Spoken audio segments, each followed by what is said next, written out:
Okay, so I'm going to show a partial replacement of this jacuzzi diverter valve and gasket. It's actually just the part underneath that's causing a little bit of a leak between filter and backwash. Not even major, just it's going. I had it apart already and I took a look at it. I've taken off the 7 screws. I only showed you the last 2, which are right here. That's the last 2 there. And we're going to pull this off. You can still see, maybe. Can you see what's in there? Put it over there. Okay, so you can see what's in there. You got a little water coming out of the valve. That's just going to work its way back down here, maybe. I don't know why it's stripping. Go here. Okay. Just coming from wherever it is. So underneath here is the diverter valve. And I'm going to pump some water out, and we're going to replace this in a sec. Okay. So I'm going to see if I can get out this pin. I've already kind of loosened it up. A little tap with this screwdriver. Hopefully it doesn't fall back down there. You kind of got to loosen the pressure off a bit, but I don't have a ton on there. Right? Maybe if I put 1 screw back in and hold it down, press it down. But I want to just kind of get that out. See if you can just tap that lid over here.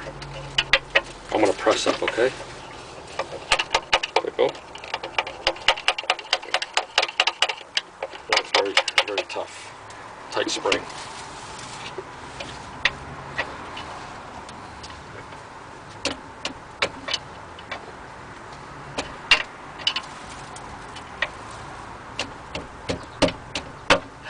Comes. Just don't want it to go flying.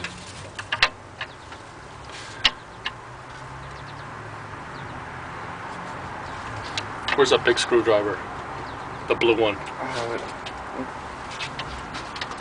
Give it a little tap. Go, go, go, go, go.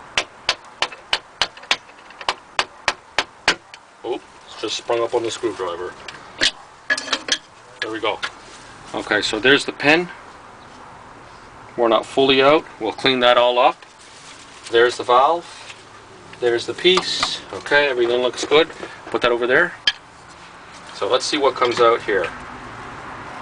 I've got a spring-loaded diverter valve that has to just press out here. There's a little washer on top. And this is the part that we're changing. So not this. We're going to reuse this spring and reuse this. This part here we're changing. I don't know if you can see, but this one piece here is worn flat. So water is leaking past here and it's going down some other port, depending on what position I have it in. So it's a little bit old. Bring out the new one there. We'll just make a comparison. I should have an O-ring down here. I have 2 silver seal gaskets.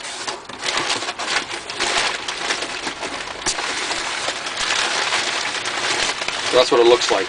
The spider gasket's actually glued into this one. So there's a new one. Well, obviously you can definitely see a difference in color. You can't see this too well, but there's like little higher ridges on this one. Like it's a little bit pointier up here. And some of these are worn down, and this one's worn right flat. So water pressure is definitely leaking by this one here.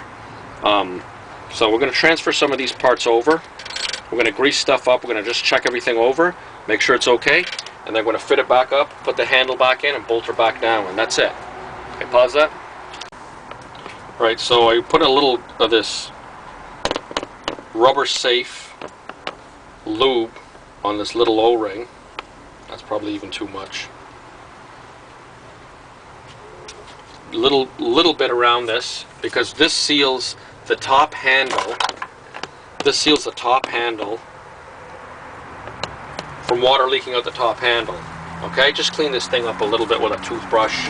Not a hell of a lot, just you know. Can you give me a better toothbrush? Give me the white one with duct tape on it. A white one with duct tape. Right there in front of you. Okay. So I'm just cleaning this up a little bit as I have it out. Right? Because this hasn't been out probably for 17 years. This is the original valve. May as well give it a little clean up. Right? Probably be another 17 years before I have to change this again. Truth is, I don't even need to change it now. It's actually not that bad condition. Alright, so I put a little grease around there. And I'm just going to fit this seal back in the bottom. I know it's hard to see. You guys can bend that camera up a bit if you have to. Just fit it in that hole there. It's done. I'm going to add a little grease to it, because that O-ring slide, that stuff slides on the O-ring. Shoulder. Your shoulder.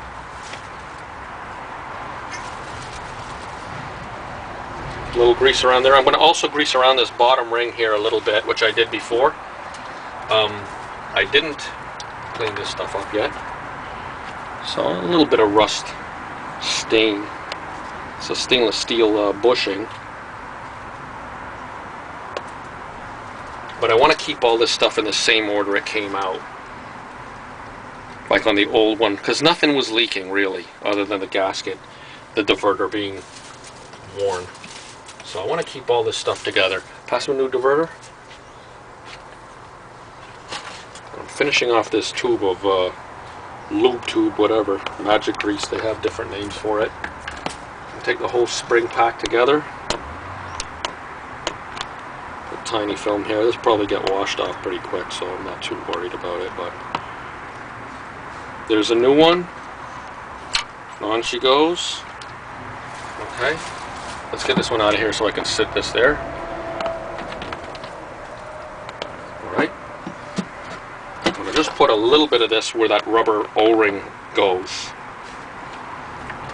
This stuff is rubber safe, or it's safe for rubber and plastic and gaskets and whatever. Make sure you don't use a petroleum-based unsafe one, because it'll chew everything up and burn out your gaskets, and that's that. This just goes in around like that. Okay, the biggest problem here is going to be getting this handle back in. Alright, because you have to compress this spring, and the thing almost looks like a car valve spring. This is the way it goes. Okay, you gonna grease the bottom part first or no? What bottom part? The white part? At the bottom, the base. Underneath? No, under here. Yeah, but I'm not bolting it back on yet. Okay. So I'm okay for the moment. Just want to make sure this, where the contact with the seal goes, that I've got some. It's like I said, this hasn't been in, I haven't been in here for 17 years. Or longer, who knows.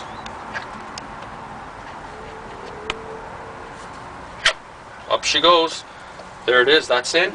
There's two pieces of metal to put back. I'm going to put these back in the same way they came out, but same deal. Doesn't hurt to put a little bit of this. You know what? Give me the other tube. Let me see if I can get this. Hang on. Oh, I've got enough. Put a little bit here. Just a thin film. I want this stuff to go back in the same direction I put it out, because it came out with no problems in that direction. So that one goes there. This one goes here. I put a little film. This will help it slide a little bit better when you're turning the handle. Right? Why not? Put a little on the top. So 6 minutes left? Well. Alright, we're going to pause the video here. I'm going to have to put another piece in, because this handle, we got to see what's involved. Alright, so real quick, what we did is I put this piece of kneel pad in that I had, like you kneel on it. I put this there, I pressed this there, I pressed the diverter spring in, and we just put that on, two of us, and gently just tap that pin in. Didn't hit anything, it's all in, it's ready to go.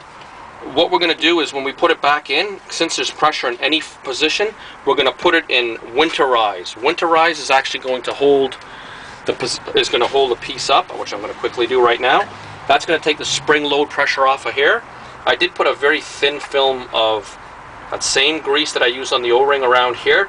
I didn't really put it on the gasket. It'll probably wash off with the pressure, but I'm just making sure this is clean of grit and little stones or anything that happened during the project. So pretty much, basically, I'm not going to show all this. Putting this piece back on, the 7 screws in, not too tight. Okay, just hand tight. This stuff is all plastic, you know, ABS plastic or whatever. And it's only sealing against this little rubber seal. And this thing's only running around 20 to 30 PSI max. So nothing major to worry about. Once we're done there, filter, drain, whirlpool, backwash, and what's the other sucker back here? Rinse. Should all be good to go. Alright, here's the wrap-up video of my little jacuzzi diverter valve replacement. So I got the jacuzzi pump there. I got my little three-way valve up there. That's that there. And change the valve. That's actually a three-way valve that just puts water that goes around my pump, cools the pump down, and I hook it up to 2 laminar fountains. But what I changed was the piece underneath there where the seal goes. I'm going to turn this on. You'll see that there's no leaks. There it goes. Pressure valve's up. It's good, probably running around 18 psi. That diverter valve under here, no problem. The handle's actually a little looser, which is good. That means the valve seal is actually thicker and putting more pressure on the actual underneath, therefore not pressing on the handle as much. So the handle has a little bit of movement, which is good. I checked back the 7 screws. They're all nice on, hand tight. Put my hand underneath here. No drips, no water. No leaking out of the backwash hose here, which I have a little thing to test it. I'll continue testing it for a few days. Same deal. No water there. It was leaking horribly out of the whirlpool position. Like really bad. Couldn't even use it. Not that you really need to use it other than testing these fountains and stuff that I attached. But pretty straightforward job changing it. Didn't take very long. Took longer to film it than and set the camera up and do anything like that than actually do the job. And wasn't too difficult, and don't expect to change that valve at least for another 15 to 20 years, because that's how long the original one lasts. That's the original one from this jacuzzi filter. Jacuzzi 192. Laser 192. And I love these old products because they don't make them like this anymore. And that's how it goes. No leaks and running cool. Shut it off. Pressure valve went right back down. Everything good.